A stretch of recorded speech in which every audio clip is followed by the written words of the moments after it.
The Freedom Junkies presents Breaking Free.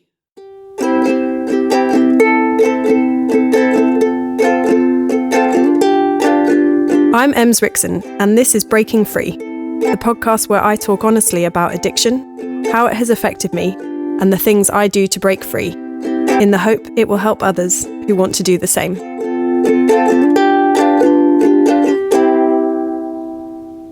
Hey everyone, welcome to a brand new episode of Breaking Free. We're now halfway through January, and I don't know about you, in Berlin it's been a pretty grey and miserable start to the year. We've almost had snow, but it hasn't been so bad because I am house sitting. I'm in an actual house rather than a freezing cold camper van, so it's definitely been a cozier start to the year than I was expecting, and I am recording this podcast currently in an actual room as opposed to freezing cold covered in blankets in the van, so it could definitely be worse. Bring on the snow, I say, because I am prepared. And if anyone's doing dry January, I'd love to know how you're going. We're halfway through the month, and so I thought I would make a podcast episode that can give you some ideas and tips for how to make the most out of the month if you're doing a sober month, or if, like me, you've decided you want to take something up or try something different, then hopefully these tips will be for you. I feel like sober months is a little bit of a restrictive term. Maybe a month of trying something different is better. It's not super catchy, I admit, but maybe it's a little bit more applicable to a lot of different experiences. So I want to give you some tips and ideas, and then also update you on how I'm going with my month of meditation, because maybe what I have been doing to keep me motivated and on track will give you some ideas as well. So I've got 4 tips that I think would maybe be the most useful, or that give you the most motivation for getting the most out of dry January, or whatever challenge you're doing.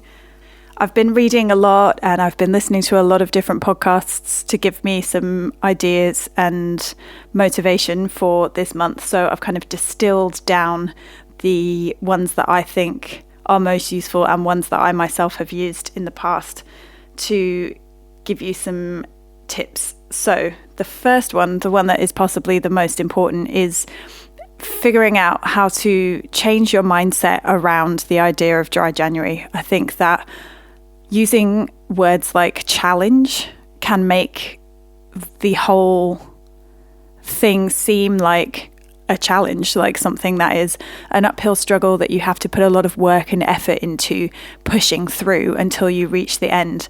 And I think that people's mindsets going into dry January are a big part of why they possibly don't make it through the whole month, because they focus very much on what they're missing out on the fact that they're not going to be able to drink, possibly not be able to go out, not be able to have fun for an entire month. And that focusing on the negative can really affect your motivation and cause a lot of problems in getting through the month. So one of the suggestions is to not call it a challenge. As I mentioned in the last podcast, and we'll be mentioning it again in the next one and in the blog posts, Annie Grace's from This Naked Mind, Annie Grace's alcohol experiment is a really good example of this. The fact that it's called an experiment rather than a challenge gives the impression that you're just looking to see what happens, that you're curious and interested, not that you're going to find it really, really tough. So I think definitely changing the words you use to talk about what you're doing really, really helps. Also, focusing on the things that you are gaining and the things that you'll be able to do rather than on the things that you're missing out on is also a really good way of switching your mindset. So focusing on feeling really great when you wake up in the morning, on all the money that you're going to save, on how much healthier you feel, how much better you'll sleep. All of these different things are really good motivating factors to focus on that will help switch your mindset. The second one, and one that I have used to great effect when I was both giving up drinking and giving up smoking, was have a buddy. Having a buddy, someone who can support you, someone who has got your back, who is really motivated to help you with what you've decided to do. So when I stopped drinking, my buddy was my best friend and now sister-in-law, Claudia, and she just basically kind of followed me around and shouted at anyone who gave me shit for not drinking, who suggested that I should have a drink, or who made a point of asking why I wasn't drinking. She was just there right behind me all the time, not checking on me, but checking other people and telling them to pull their heads in basically and stop hassling me because I wasn't drinking. She was so supportive. She really wanted me to do well. My buddy now, and I'm not smoking, is my partner Ryan, because he's also stopped smoking and drinking, and we support each other. So knowing that I have someone with me at parties or everywhere I go out that is also on the same wavelength as me and who isn't smoking is a real help. I think I would have struggled so much more if I didn't have that support. So finding someone who can support you in what you're doing is really helpful. The third tip is to listen to your body and to really allow yourself to experience what it's like to be sober. This is something that kind of sounds a little woo-woo maybe, and it definitely takes practice. Some of the best methods that I know to help you with this are yoga, doing meditation, exercising, getting in touch with how you feel and paying attention to what your mind is doing, to what your body is telling you, so that you can really start to tell that you feel better. I think a lot of us are quite disconnected from our bodies and we don't often pay attention to what they're telling us. So really starting to tune into it and to pay attention and listen to what it has to say so that you can start to really experience those benefits is a huge motivator. And it does take practice. So I highly recommend getting on a yoga mat, doing some meditation, and just starting to feel what things feel like in your body. It's a really great way to help you. The final tip is to get interested and start learning. So this is something that really helped me when I stopped smoking, was learning about addiction, being interested in what was going on in my body and my mind, and just reading a lot. It's not just about a chore that you have to push through or something that someone's forcing you to do, but it's really a great opportunity to learn a lot about what is going on in your brain. And there's so much information out there. There's podcasts, there's articles, there's blogs, there's TED Talks, there's just so much information. And it's really interesting. So I highly recommend downloading some podcasts, reading some articles, watching some videos on the internet, and just kind of learn about what's happening. Another part of that is to also be interested in your own experience. And so journaling, keeping notes, keeping track of what you're doing and how you're doing it is another really great way to learn and to see your progress as well. It's really helpful to write down maybe every day just a few sentences about how you feel, what's been difficult, what's been easy. And over time, you can write more as you start to experience more. And it's a really useful thing to look back on and to see your progress. It's an actual physical record of your progress, which I think is really useful. So those are my tips and ideas for making dry January as unchallenging as possible. I highly recommend listening to the Naked Mind podcast that is about dry January, which I will put a link to in the show notes, and also checking out the Freedom Junkies Power of No blog post that we wrote not so long ago, which I'll also put a link to, which has some tips and ideas about how to practice saying no, which is something that I think people struggle with quite a lot and is perhaps quite a useful thing to read and to learn about in dry January when there's potential pressure for people, suggesting going for drinks and stuff like that. Learning how to say no is a real skill.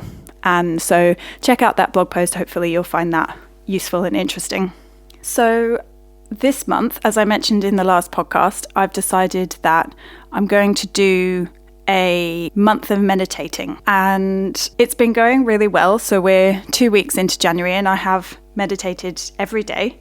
And so I just wanted to give you an update and tell you kind of the things that I've done to help me keep on track with that. So the very first thing that I did was I got a notebook and I wrote down a very clear goal, what I wanted to do for this month. So I said that I wanted to meditate every day for at least 5 minutes, and I wanted to try out different methods, different types of meditation, different times of day, but every day I wanted to make sure that I was doing it for at least 5 minutes.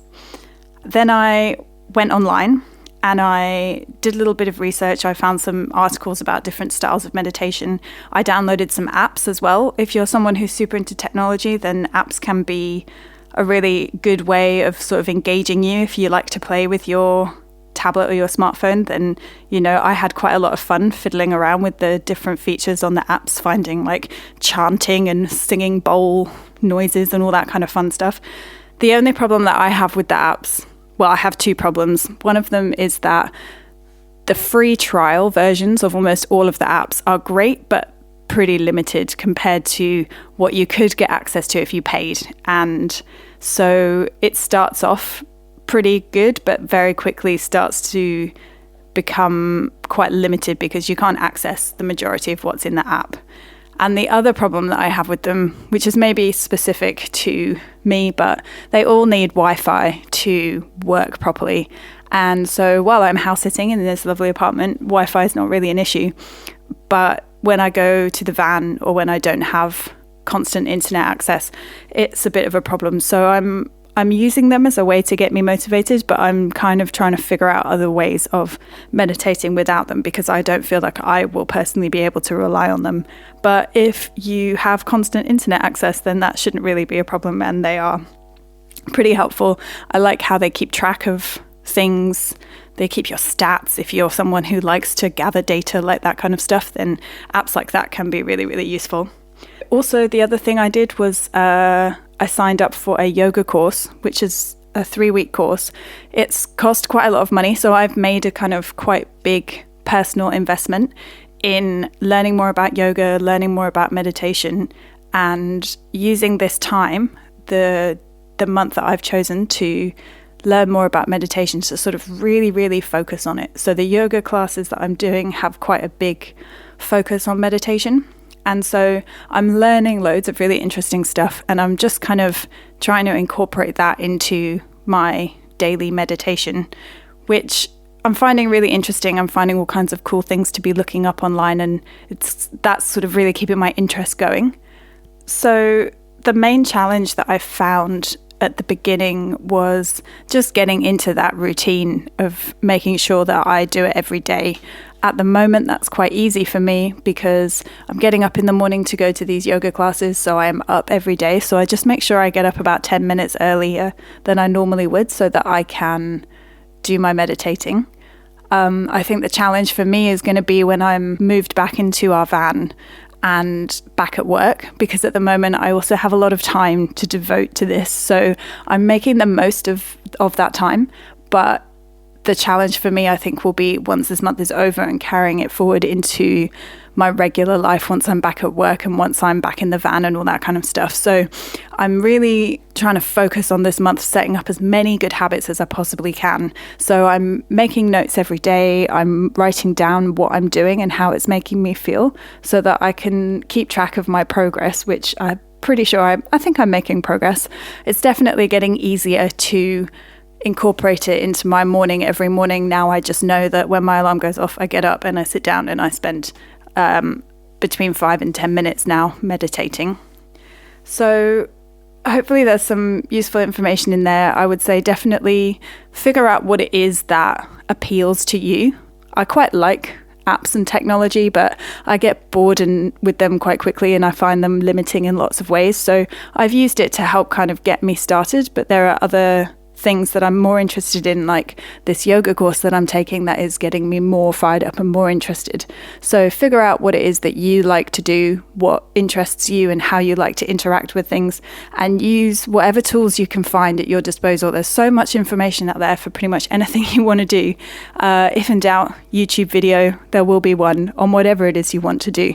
So I highly recommend using the technology that's at your fingertips to help you stay as motivated as possible. Hopefully there's been some useful information here. Good luck with the rest of dry January or whatever kind of month of doing things differently that you're currently working on. I would love to hear how everybody's going. So please do get in touch at the Freedom Junkies Facebook page or the Facebook group, and have a great rest of your January. If you enjoyed this podcast, head to Apple Podcasts and leave a rating and review, and subscribe so you never miss an episode. For more information, check out the Freedom Junkies Facebook group and our blog at www.thefreedomjunkies.co.uk. Thanks to Visceral Manifestations for the design, Ryan Swainson for the theme tune, and all of you for listening.